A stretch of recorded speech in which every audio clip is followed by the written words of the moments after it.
Joining us on the Guadalupe Radio Network to talk all about their involvement at St. Cecilia Catholic Church in Houston is Lina Suarez and Michael Fisher. Lina and Michael have been married now for 8 years, and they have been parishioners at St. Cecilia for about 5 years now. Lina and Michael, thanks for coming in. We appreciate your being here in the KSHJ studio. Thank you for having us. Thank you so awesome. much. Yeah. There's lots going on at St. Cecilia. We have one coming up, a Holy Mass of Remembrance for Miscarriage and Infant Loss. So I do want to ask you guys all about that. But first, I do want to mention the fact that you guys are involved in so many different ways at St. Cecilia in Houston. Lina, let me start with you. What all do you and Michael try to do and get involved with St. Cecilia? Sure. So we are part of the marriage prep team. We help them with session 1, which talks about the theology of marriage, and we go deep into kind of teaching them what it's all about, going into the marriage and the ceremony and what it means. And also we talk about kind of just the major coordination parts of the ceremony of the Mass or the ceremony of that day. So it's really fun because we get to see all these couples getting ready and to get married, and how fun it is and how excited they are. And it's a long process. It takes a year for them to go through the marriage prep sessions, but it's very awesome just to see them, kind of like step by step, how closer they get, and we can tell them about our own experience. We've been married for 8 years. So I love doing that. I love kind of just sharing our life as a married couple, as a Catholic couple, how we raise our kids in the Catholic Church, and how important the faith is for us. So just kind of giving that to, these couples that are getting married soon, it's a beautiful thing for me. Yeah. Michael, just to go off that, how important is marriage preparation, and what kind of things do you teach and talk to other couples about? Oh, it's vitally important. I think that a lot of people go into marriage not really knowing that the sacrament itself is not just that one day, but it's a lifelong commitment to each other and ultimately to God. And I think that I see myself and I see Lina and me remembering when we went through that marriage prep process, and being able to give that back to other people is just a huge gift and a huge blessing. But it's a wonderful process to be a part of. And we are just, I would say, a small part in the whole team that comes together to help these couples. Yeah, very good. So in addition to that, Lina, you also are Eucharistic minister? Yes. So I'm part of the Eucharistic minister team as well. We have different volunteers, and they do a great job supporting each other. I love just being a Eucharist minister because, just giving out the Holy Communion, the body of Christ and the blood of Christ, for me, it comes so personal to my heart, being so close to Jesus in that moment, that I really enjoy it. And I love serving in at St. Cecilia, in any way possible we can. And we get 2 or 3 times, during a month or a period where we come and serve. And if there's any, things that come up last minute or things like that, there's other team members and volunteers that can come up and be Eucharist minister for those times. Yeah, and I'm sure you guys are, of course, so joyful there at St. Cecilia to have so many people that participate in Eucharistic ministry. Michael, tell me, what do you and Lina really like about St. Cecilia? Is it the community, the priest? It's a little bit of everything. So our children go there to that school, and they the parent community, the parish community, everybody's very involved and supportive of each other. The priests are wonderful. They, Father Francis, Father Nesty, they're all very involved in their community, and they're supportive of their parish. The music is also very good too. So I think they do a very good job. Right? Yep. Yes. Yeah. Yeah, absolutely. So take me back to when you guys had first met, because you've been living now in Houston, about 5 years since pandemic time. But you guys had met and got married in the North Texas area, right, Lina? So when did you guys first meet? So we met around 2014. Okay. I was going to school. I went to Texas Women's University, and Michael was going to medical school, and we met in Dallas. And then we got married in 2017 at St. Anne's in Coppell. Okay. So we've been married 8 years, and then we have 2 beautiful children, Benjamin and Isabella. Benjamin is 7, and Isabella is almost 4. And we love, just teaching them about the faith. I mean, that's part of what we love about just being parents. And yeah. Yeah. Very good. Well said. Well, I want to ask you guys about, because you'll be attending this Holy Mass of Remembrance at St. Cecilia. This is Remembrance for Miscarriage and Infant Loss, and it's going to be on October 15th, which is Wednesday. Again, Wednesday, October 15th. All are invited for a 7 p.m. evening Mass at St. Cecilia. So, Michael, take me back. When did you guys first experience something like this? Yeah, so back in, I would say, 2022 in August. So we were having, for Lina's 3rd pregnancy, she had she wasn't having the same symptoms that the morning sickness and things like that she would normally get. We went to the obstetrician, and they noticed that her progesterone level wasn't where it needs to be, and there was a little bit of concern that this might not carry through to a full pregnancy, a full-term pregnancy. And she was taking the medication to help support that. She was following up closely with the doctor, but there was something that just wasn't right there. And in August in 2022, I remember getting going there to the OBGYN appointment, and on the ultrasound they didn't see the heartbeat, and they told us verbatim, I'm so sorry for your loss. And I don't think any parent wants to really hear that, especially an expecting parent, but anybody who's going through that, it was a big blow to us. And in that moment, we didn't know really what to do. We had questions, what's going to happen next, I think was our biggest question. How are we going to honor our child that passed away? When is she going to, and this is difficult, and it was really difficult for us then, but when is she going to deliver this baby that has passed away? And it was a big concern that we had. And we talked to our priest that we knew, and he told us, there are resources available, and one of which is, if you want, they offer in different Catholic cemeteries, they offer burial services. So we believe that life begins at conception, and this is our child that had passed away. So we sought that out, and we had a burial for him. Very good. Yeah.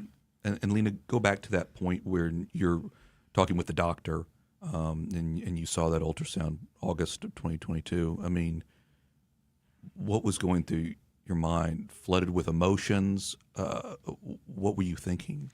I was just in shock. I didn't know what was going to happen next. I didn't know what to do. I was nervous of, and part of it, as a woman, you think like, oh, maybe it's something I did, or maybe, I didn't eat right or whatever it is. So I was just kind of like going through like a lot of different emotions. But I think, talking to the priest and giving the proper burial was so important for us. And there's so many resources that I feel like not a lot of people know about, but if you reach out to your local parish and your local priest and ask, what resources they have, because there are a lot of Catholic churches that have a lot of resources that may have, a space for you to bury your miscarriage or your infant children, your infant loss. So just kind of seeking that help. And sometimes when we're going through a hard situation, we want to just keep in all the pain, but just kind of like calling, the parish and talking to your local priest and really telling them what's going on. They can be resources for us available. We also talked to a priest when we went to Lourdes, and he asked, have you named your children? We actually just had another miscarriage in March. It was very early on, But so we've had 2 miscarriages. But he asked, "Have you named your children?" And I said, "Yes." And he said, "That's very important, for your healing process." And in that moment, he did like a spiritual baptism for our children. And that helped us so much in that healing process and to understand that our children are with God and that, it's God's will. And it helped us kind of move on. And then currently we're pregnant, almost 4 months. Yeah. So I think just, kind of like the beautiful thing, it's understanding that it's not your fault. It just happened that way. And, God has a bigger plan. Sometimes we don't understand it in that moment, but he does. And with love and with time and with the support of your parish, of your community, you're going to get through that. Another beautiful thing was that one of our, priests that's, close to us and friend, he also gave me the anointing of the sick, after my last miscarriage. And that also was, healing. And that was also, very powerful for me. So there's just so many resources that we have in our Catholic Church. And, this Holy Mass of Remembrance can help, heal that as well. And I know it takes time, but, kind of coming together as a couple and holding each other and, going through the situation together and just kind of getting the support from, our parish and from our church is so important. And that helped us get through those hard situations. Michael, what was your emotions through all of this? I mean, I imagine there's a lot of people that just be frustrated. And like Lina was saying, like, did we do something wrong? Yeah. Did we not eat right? Did we not exercise? I mean, Yeah, I mean, so my medical background helps me at least to understand, at least scientifically, I think 30% of pregnancies don't reach full term. And, or more or less, I could be overestimating, but I know that it's very common. It's a very common problem. And it's not, it's not to anybody's fault. I didn't blame anybody, but in that moment, I just felt that loss. Yeah. Seeing my other children and knowing that, in a year from then, like in 2023, I was thinking, our baby would have been 1 year old, would have been taking his first steps. But then I find comfort with God, with Christ, and knowing that our child is with God, and knowing that we have 2 saints in heaven that are praying for us, that are there for us, that are that love us and are with Jesus. So that there's a lot of comfort in that, and it just takes time. There's no easy fix to any of this. It's just feeling the grief, talking with each other about it, and offering it up to God. Yeah. Lina, is that how you describe what happened to your children, to Benjamin and Isabella, that they have siblings that are in heaven right now? Yes. So we talked about it recently. A few months ago, we were able to take them to the cemetery, Mount Olivet Cemetery in Dickinson, and we saw, the tomb and everything. We explained to them they have 2 siblings, in heaven, and they just, asked, "Oh, when I go to heaven, are we going to see them there?" Yeah. And it's like, wow, those beautiful children in this, kind of, they're so pure in their heart. And it just makes us, happy to kind of like explain them to them like that. And then see them like now pray for the baby that we're expecting right now, and like holding my belly and saying, "God, please keep this baby healthy," and just praying at night for this baby that is coming. Is just, it's hard to go through that situation in that moment, but now seeing everything and how much we've grown and how much we healed from it, it just gives me so much kind of love and joy in my heart. And, it's hard to understand, but now we see it in a different way. what did you decide to name your children? Emma and Dante. Okay, Emma and Dante. Very good. Beautiful names. Very good. Thank you. Well, again, I want to encourage people to be like you guys were involved in the church. I think that many people might get frustrated and lose their faith and not pray. Lina, any particular prayers that you turned to during that tough time that you can think of? I'm very devoted to Mother Mary. I just feel her presence with me a lot, and the rosary was like my weapon, Praying the rosary was very, very powerful for me and helped me understand a lot of things. And just understanding that she was a mom, and she went through hard situations, when she was pregnant, and she had a hard time. So just kind of like holding on to Mother Mary and knowing that she's there with me in that hard situation and hugging me and being that mom and, being present. So that gave me a lot of just comfort. Michael, you also have a devotion to Mother Mary. Yeah. You also have a strong appreciation, of course, as a father for St. Joseph. Yes. Yeah. Tell me what you connect. What's the connection there? What do you like about St. Joseph? Why do you feel sort of a connection with him in particular? Well, I can be a little prideful sometimes and tend to get in my own way. And I think that leaning on St. Joseph and following his example of taking a step back, letting the love of God really speak through to my wife and to our children, and following him, submitting myself to God. And I think that St. Joseph is a perfect example for that, because he has no spoken words in the gospel, but yet he's one of the most powerful saints for father figures, for husbands, for men. And I think that we can all learn from his example and really lean on his intercession for our growth, our spiritual growth, our emotional growth, and our presence as that leader, that spiritual leader in our household.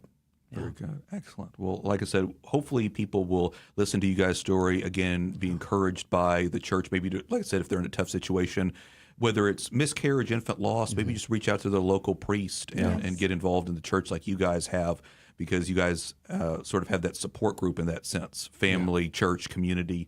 So, again, reminder to everybody, if they want to attend the Holy Mass of Remembrance for miscarriage and infant loss, it's going to be coming up October 15th. It's in the evening at 7 o'clock p.m. at St. Cecilia Catholic Church.